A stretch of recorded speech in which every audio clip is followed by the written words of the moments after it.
반갑습니다. 부동산 투자 여행의 박일입니다. 오늘은 여러분들에게 말씀드리고자 하는 것은 지난 시간에도 제가 말씀드렸다시피 부동산 정책 등으로 인해서 앞으로 토지 쪽으로 일반 투자자들이 관심이 매우 많아질 것으로 저는 생각을 합니다. 자, 그러면은 토지를 투자할 때는 과연 어떻게 투자를 해야 되겠느냐? 막무가내 내가 그냥 그저 보기 좋다 또는 공인중개사분들이 권하는 것을 앞뒤 없이만 사서는 안 되겠죠.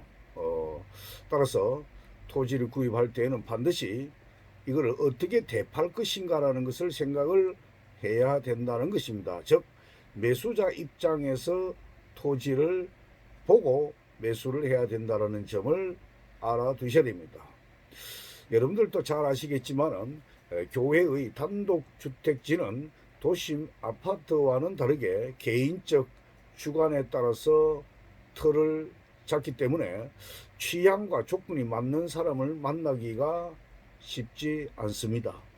집을 지을 때도 그렇겠지만은 집터를 고를 때도 대팔 가능성을 염두하고 찾아야 되겠습니다. 이때 중요한 것은 내 생각만 가지고 찾는 것이 아니라 매수자, 즉 남의 눈으로 봐야 한다는 것입니다.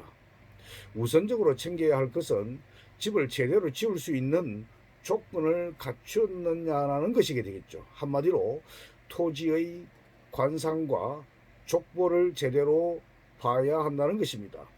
관상은 지적도와 지형도를 통해서 알 수가 있겠죠.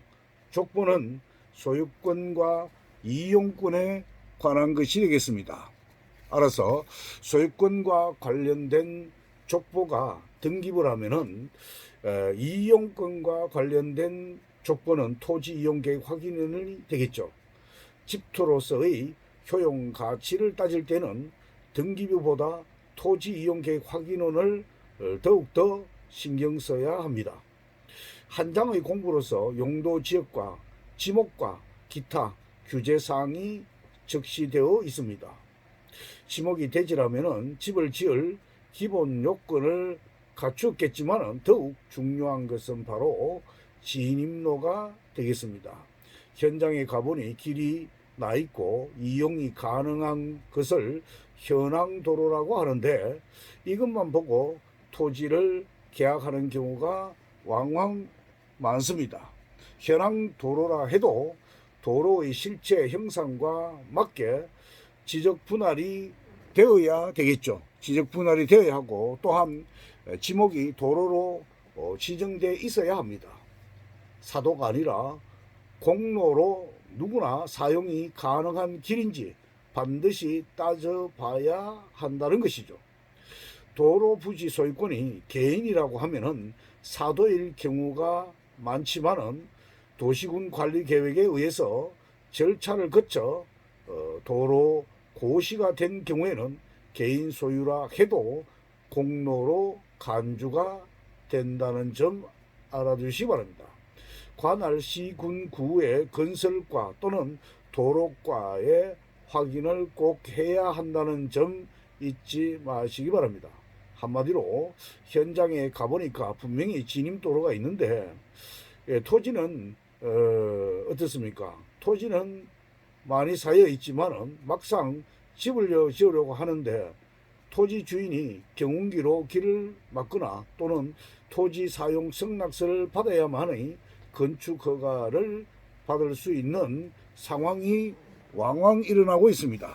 또한 도로로서의 조건을 모두 갖추고 있더라도 도시계획구역의 경우에는 상하수도 시설이 없으면은 건축허가를 안 내주므로 조례로 규제하는 지방자치단체가 많습니다.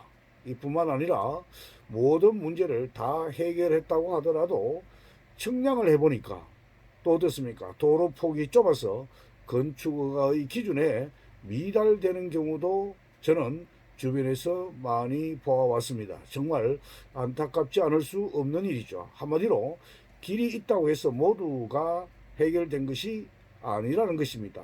토지를 보기 위해서 현장에 갔다가 시원한 주변 경치에 취한 나머지 기존의 마을과 너무 떨어진 곳은 전기나 통신 설비가 장난이 아니게 많이 들어가고 있다는 점 알아두셔야 되고요.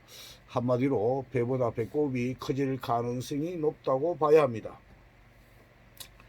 여기에다가 마을 상수도 공급지역이 아니면은 지하수 관전 공사비도 만만치 않다는 것도 알아두셔야 됩니다.